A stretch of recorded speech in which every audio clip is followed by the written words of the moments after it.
A bank is one of the most powerful and least understood institutions of the modern world. People use it every day.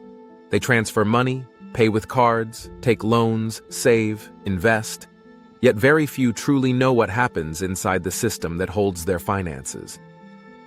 To understand how a bank works is to understand how money works, how economies grow, and why the entire financial world moves the way it does. And the first thing to realize is this: a bank has never been just a vault. It is a machine that moves, multiplies, and creates money. If you like similar educational content, please like, subscribe to the channel, and share the video with your friends.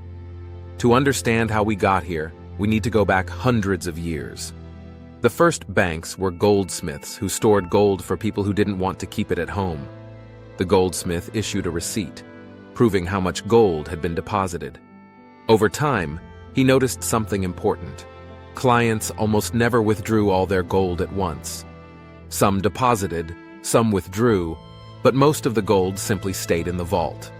This observation led to one of the most revolutionary ideas in financial history. If people don't take their gold out, the goldsmith can lend a portion of it to someone else and charge interest. The gold still technically belonged to the client, but part of it could now work, be lent out and earn a return. That was the birth of modern banking. Today's banks operate on the same principle. When a client deposits money, the bank provides safety and instant access. But the money doesn't sit untouched. Most of it is used immediately for loans, mortgages, business financing, and investments. But modern banking goes even further. When a bank gives out a loan, it doesn't take money from someone else's deposit. It creates new money electronically. The moment the loan appears in a customer's account, the total amount of money in the economy increases. That's the basis of fractional reserve banking.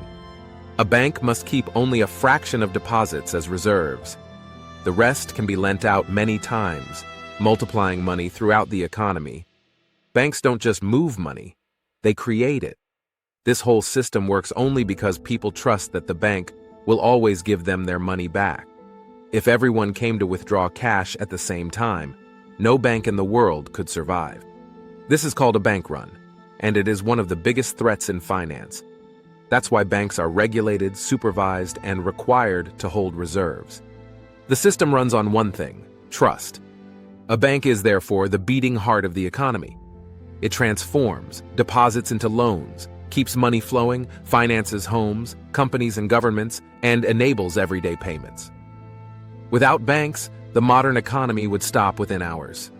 Now we move into the part most people never fully understand: how a bank actually makes money. It's not from account fees or ATM charges. Those are tiny streams. The real engine of profit is the bank's ability to lend money at a higher interest rate than what it pays for deposits. This difference is known as the interest margin, and it is the foundation of modern banking. When you put money in a savings account, the bank pays you a small interest rate, maybe 1 or 2%. But when someone takes out a mortgage or a business loan, they pay 5, 6, or even more. That gap between lending and deposit rates is the bank's primary profit. And the more loans it issues, the bigger those profits become. But lending isn't free money. Every loan carries risk. The risk that the borrower won't pay it back. That's why banks have entire departments dedicated to risk assessment. They look at income, employment stability, existing debt, credit history, spending patterns, and sometimes even behavioral data. They use scoring models, credit bureaus, statistical algorithms, and increasingly AI to estimate how likely a person is to default. If a customer is high risk, the bank may raise the interest rate, demand collateral, require a co-signer, or simply refuse the loan. A loan is not a gift. It is an investment that must produce a return. Another huge income source comes from non-interest revenue. These are fees and commissions, card fees, transfer fees, currency exchange, investment products, insurance sales, wealth management, business services, and more. Large banks also operate trading desks that make money buying and selling currencies, bonds, stocks, and derivatives. For many banks, trading and investment operations are major profit centers. One of the most stable and profitable areas is mortgage lending. Mortgages are long-term, often spanning 20 or 30 years. They provide steady income month after month, and because they're backed by property, the risk is much lower than with unsecured loans. For a bank, mortgages are like financial anchors, predictable, reliable, and large in volume. Banks also earn money through risk-related fees, early repayment fees, insurance packages, arrangement fees, and cross-selling additional products. The entire system is built so that every tiny component, every percent, every charge, every transaction contributes to the bank's profitability. But here's the key truth. A bank can only thrive when the economy is alive and moving. When people borrow, buy homes, start businesses, and invest, the bank flourishes. But when a crisis hits, and people stop spending, loans default, companies close, and banks suffer massive losses. And that's when another institution becomes absolutely crucial, the one that sits above all banks, the central bank. To keep the financial system stable and functioning, there must be an institution with the authority to guide, correct, and protect it, and that institution is the central bank. It is the bank of banks, the guardian of the currency, the controller of inflation, and the ultimate stabilizer in times of crisis. Without a central bank, the modern financial world would collapse within weeks. One of its most important responsibilities is monetary policy, controlling how much money circulates in the economy. The central bank is the only institution that can create new money. Not commercial banks, not the government, only the central bank. When the economy slows down, when inflation is low, or when businesses hesitate to invest, the central bank can inject more money into the system by buying government bonds or increasing the reserves of commercial banks. This encourages banks to lend more, which speeds up economic activity. Another powerful tool is the interest rate, essentially the price of money. When the central bank raises interest rates, loans become more expensive. Fewer people borrow, businesses decrease spending, consumer demand cools, and inflation drops. When it lowers interest rates, borrowing becomes cheaper. People take out mortgages, companies invest more, demand grows, and the economy speeds up. With a single decision, the central bank can influence everything: housing prices, stock markets, business investment, savings, wages, and the value of the national currency. The central bank is also responsible for regulating commercial banks. It decides how much capital they must hold, how much risk they're allowed to take, and how much of their deposits must remain in the form of reserves. These rules exist to ensure that banks don't lend too aggressively and destabilize the system. In simple terms, the central bank makes sure commercial banks stay safe and healthy. Central banks also protect the value of the currency. They can intervene in foreign exchange markets to strengthen or weaken the national currency, depending on what the economy needs. A stronger currency makes imports cheaper. A weaker currency helps exporters by making their products more competitive abroad. But perhaps the most critical role of the central bank emerges during crises. When a commercial bank faces a panic, loses liquidity, or becomes overwhelmed by withdrawals, the central bank acts as the lender of last resort. It provides emergency funding, prevents collapse, and stops panic from spreading. Without this function, financial crises would spiral uncontrollably, one bank after another falling like dominoes. The central bank is the invisible steering wheel of the economy.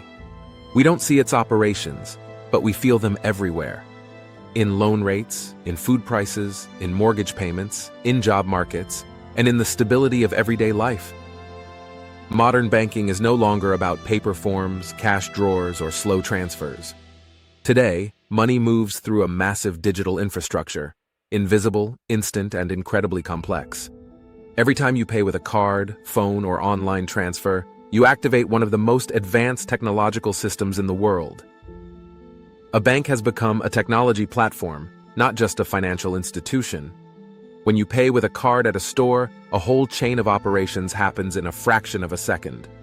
The terminal sends data to the merchant's bank, which forwards it to the card network, Visa, MasterCard, or another. That network contacts your bank, which checks your balance, verifies the transaction, blocks the amount, and sends a confirmation back through the same path. All encrypted, all instant, all monitored by fraud detection systems. This is not just a payment. It is a real-time digital commitment handled by multiple systems working together flawlessly. Banks operate national and international payment rails, instant transfers, interbank settlements, card networks, clearinghouses, and cross-border systems. If any part of this infrastructure stops working, shops, ATMs, online stores, delivery services, subscription platforms, and entire businesses freeze. Banking is the circulatory system of the digital economy. But there is a structural weakness built into this world. Banks never hold all customer money at once. Because of fractional reserve banking, only a small portion of deposits exists as liquid cash. The rest is in loans, securities, and long-term instruments. If too many customers try to withdraw at the same time, the bank collapses. This is the infamous bank run. History has seen many, from the Great Depression to modern cases like Silicon Valley Bank in 2023. This is why banking requires safety nets, deposit insurance, strict regulation, capital buffers, liquidity requirements, stress tests, and constant supervision. Banks are tied together so tightly that the fall of one can trigger a chain reaction. A crisis in one institution can spread through the entire system, even across borders. At the same time, we are witnessing the rise of a new financial ecosystem.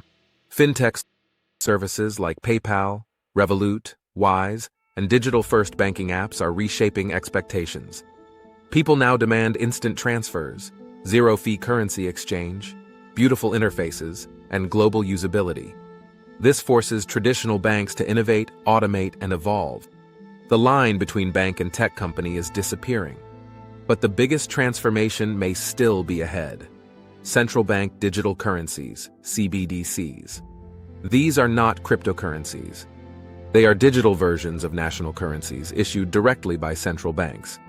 CBDCs could operate like digital cash, secure, universal, and impossible to counterfeit. But they also raise questions about privacy, control, and the future role of commercial banks. CBDCs could change the balance of power in global finance. Banks remain essential. They keep payments flowing, support companies, enable mortgages, stabilize economies, and connect every part of modern society. The world may move toward fintech, crypto, or CBDCs, but banks will continue to be the backbone of civilization. Without them, the global economy would stop instantly.